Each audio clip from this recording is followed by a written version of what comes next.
देखिए, हम तो डिमांड करेंगे, हम तो भूख हड़ताल पे बैठेंगे इसके लिए। हम तो वैसे ही नंगे हैं इस वक्त। आपको क्या लगता है कि इनकी आपस की जो ये 2 दिन या 4 दिन की जो बयानबाजी है, इसके बाद क्या हम भूल जाएंगे हम इस बात को? आप देखिएगा, हमारी मिनिमम डिमांड है ये कि सबसे पहले रुपेश कुमार जो है उसको सस्पेंड किया जाए और एक इंक्वायरी ऑर्डर की जाए कि कैसे सिलेक्टिवली ये काम किया गया। आप मुझे बताइए, अगर आपने नोटिस दिया अरफाज डैंग को, अरफाज डैंग कह रहा है मेरा जमीन के साथ, मेरा इस घर के साथ कोई तल्लक वास्ता नहीं है, तो VCJDA को क्या करना चाहिए था? एस्टेट अफसर को क्या करना चाहिए था? क्या छानबीन नहीं होनी चाहिए थी? उमर साहब, 100% आपने जो फरमाया वो सही फरमाया, लेकिन मेरी आपसे गुजारिश है, अभी मैंने आपको बताया कि एक तरफ हाई कोर्ट में 2014 में वाइस चेयरपर्सन सुषमा चौहान जी का एफिडेविट, उसको प्लीज पढ़ लीजिएगा। खसरा नंबर 1184 मीन पलोड़ा गांव जानीपुर जम्मू, क्योंकि आपने JDA से सारा रिकॉर्ड तलब किया है इंक्रोचर्स का, तो सुषमा चौहान मैडम का ये जो एफिडेविट जो हाई कोर्ट में दिया 2014 में, इन PIL नंबर 19/2011 प्रोफेसर SK बल्ला, वो एफिडेविट भी मंगवाइए। ये मेरा मैसेज सुन लीजिएगा रंधावा साहब, आप आइए, आंसू पूछिए इस फैमिली के। ये बात की बात है, ये कानून फैसला करेगा कौन ठीक था कौन गलत था। लेकिन देखिए, ये अपने आप में एक मिसाल है, ये कोई पहली बार ऐसा नहीं हुआ है। बेसिकली हम लोगों का किरदार ही ऐसा है। मैं अक्सर कहता हूँ, जम्मू एक बागीचा है, ऐसा बाग है जहां अलग अलग किस्म के फूल खिलते हैं, और वो बाग ही क्या जिसमें एक किस्म के फूल हो। ये जो भाईचारे की मिसाल सामने आई है, खास तौर पर वो फोर्सेस जो डिवाइड करने में यकीन रखती है, मुझे लगता है वो काफी शर्मिंदा हुए हैं वो लोग। अब उन लोगों को सबसे बड़ी परेशानी ये है कि जो अल्लाह ने अरफाज अहमद डैंग और उसके परिवार को जो इज्जत से नवाजा है, अब वो कुछ इस किस्म के मैसेजेस जो हैं सोशल मीडिया में सर्कुलेट करवा रहे हैं, ताकि लोगों को बताया जाए कि अरफाज अहमद डैंग एक अच्छा इंसान नहीं है। मैं उन लोगों को एक बात कहना चाहता हूं, किसी शख्स के खिलाफ अगर FIR लगी हो तो वो कोई सर्टिफिकेट नहीं है कि वो शख्स अच्छा नहीं है। जब तक किसी शख्स का ट्रायल हो, उसमें उसकी कन्विक्शन हो, कोर्ट उसको क्रिमिनल डिक्लेयर करे, फिर जाके हम कहते हैं कि वो कन्विक्टेड आदमी है। मैं जम्मू कश्मीर के समाज को ये बताना चाहता हूं, एक शरीफुल नफ्स इंसान है अरफाज अहमद डैंग। अगर आज हम अरफाज डैंग के साथ खड़े हैं, उसके किरदार के पीछे खड़े हैं, उसकी फैमिली के किरदार के पीछे खड़े हैं। और FIR किसी के खिलाफ लगना जो है, ये कोई यार्ड स्टिक नहीं है कि वो इंसान गलत है। और दूसरी बात ये भी मैं बता देना चाहता हूं कि ये जितनी भी FIRs हैं, ये उसके जर्नलिज्म के साथ, ये जो 3-4 पर्चे जो हमारा एक डिपार्टमेंट सर्कुलेट करवा रहा है, सबको मालूम है कि ये झूठे बेबुनियाद केस जो है वो क्या है। ये सब जो उसकी रिपोर्टिंग के साथ मुंसलिक है केसेस। चलिए, कानून अपना काम करेगा, लेकिन दुख इस बात का है कि हाई कोर्ट में लिख के देते हैं JDA के ऑफिसराने बाला कि जहां जहां भी पक्के स्ट्रक्चर हैं, हमको वो कॉलोनीज जो हैं, वो मकान, उसको रेगुलराइज करना है। 2014 का मेरे पास एक फैसला है, बिल्कुल खसरा नंबर 1184 मीन बिल्कुल हाई कोर्ट के साथ, हाई कोर्ट की दीवार के साथ 117 कनाल रकबा है, जहां पे 538 घर बने हुए हैं। ये मैं पूरे अपने जम्मू शहर को, जम्मू कश्मीर को सूचित करना चाहता हूं। 538 पक्के स्ट्रक्चर बने हुए हैं खसरा नंबर 1184 पलोड़ा जानीपुर जम्मू में, वो भी अरफाज डैंग की तरह गरीब लोगों के घर है। और मैं अल्लाह से यही दुआ करता हूँ जल्दी से जल्दी वो भी कॉलोनी रेगुलराइज होनी चाहिए। जब हाई कोर्ट में ये मामला आया उस टाइम वीसी जेडीए थी मैडम सुषमा चौहान।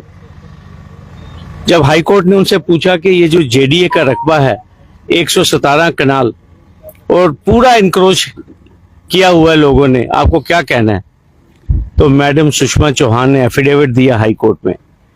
उन्होंने कहा कि यहाँ पे 538 लोगों के पक्के स्ट्रक्चर हैं और इस कॉलोनी के अलावा तकरीबन 10 कॉलोनियां हैं जहां पे जेडीए की जमीन पे काफी अरसा से इंक्रोचमेंट है, हमने उनको रेगुलराइज करना है। आप वहां पे रेगुलराइज करने का प्रोसेस हाई कोर्ट को इन्फॉर्म कर रहे हैं, ये जेडीए का स्टैंड है जो मैं बता रहा हूं। लेकिन यहां पे आपने सिलेक्टिव बेसिस के ऊपर इस बात के ऊपर अरफाज डैंग और उसके परिवार को पनिश किया कि वो जो वॉइसलेस लोग हैं, जिनकी कोई आवाज सुनता नहीं है, उनकी आवाज बनता है अरफाज डैंग। और कभी कभार हो सकता है कि कोई स्टोरी अरफाज डैंग की पुलिस महकमे को भी परेशान करती है, लेकिन लोगों के जज्बात हैं, लोग इसको बुलाते हैं। कोई अरफाज डैंग पुलिस के या किसी एजेंसी के या किसी अफसर के खिलाफ नहीं है, उसका ये पेशा है, जर्नलिज्म करना है उसको। जब उसको कोई बुलाता है, और मैं अक्सर अरफाज डैंग को एक बात कहता हूं कि जब भी आप कोई स्टोरी करते हैं तो दूसरी पार्टी का वर्शन लेना भी जरूरी है, और वो लेता भी है। हर स्टोरी के वो आखिर में कहता है कि मेरा कैमरा जो है वो आप उस शख्स के लिए भी है जिस शख्स के खिलाफ अभी किसी शख्स ने बात की है। फिर उसके बाद भी अरफाज डैंग के साथ इतनी नफरत क्यों, इतनी खारिश क्यों? और अब जब अल्लाह ताला, आप देख रहे हैं कि पिछले 3-4 दिनों से जम्मू में ऐसा कौन सा शख्स है जिसकी पोजीशन है जो इस घर में, इस टूटे हुए आशियाने में नहीं आया? आप मुझे बताइए।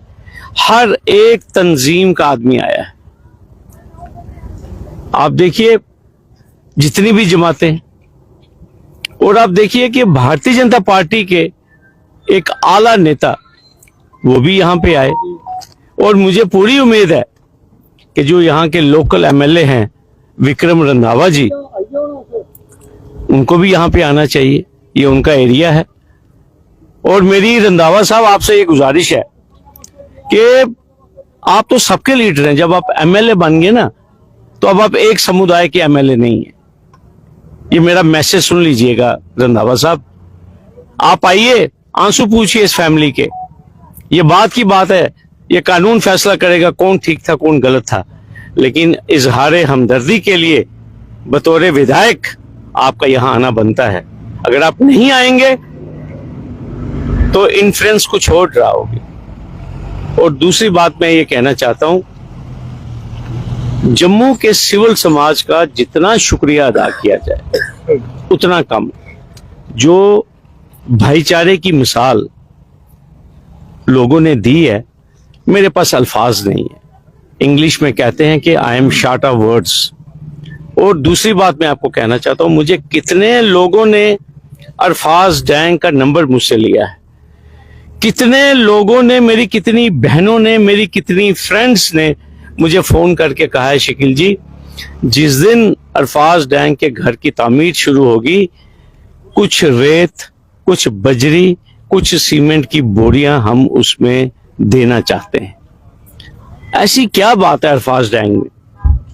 और वो लोग जिन लोगों ने ये साजिश करके अरफाज डैंग का घर गिराया है, मुझे लगता है वो कंफर्टेबल नहीं है।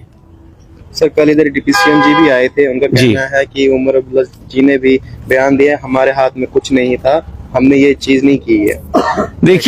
देखिए जिन लोग, मुझे सीएम साहब के बयान में कोई भी पॉलिटिकल बात नजर नहीं आई, हकायक के ऊपर सीएम साहब ने बात की है। उमर साहब जो हैं, मैं उनको सियासी आदमी नहीं मानता हूं, वो एक स्टेट्समैन है, सच बोलते हैं, कभी सच कड़वा भी होता है। लेकिन उन्होंने बिल्कुल सही बात की कि जम्मू कश्मीर की जो इलेक्टेड सरकार है उसको इसका कोई पता नहीं है। मैं बार बार कहता हूं कि ये जो ब्यूरोक्रेट्स हैं ये हमारे एलजी साहब के अंडर है। हमारे एलजी साहब को वो जवाबदेह हैं। और सीएम साहब से मैं आज एक गुजारिश करना चाहता हूं आपके माध्यम से।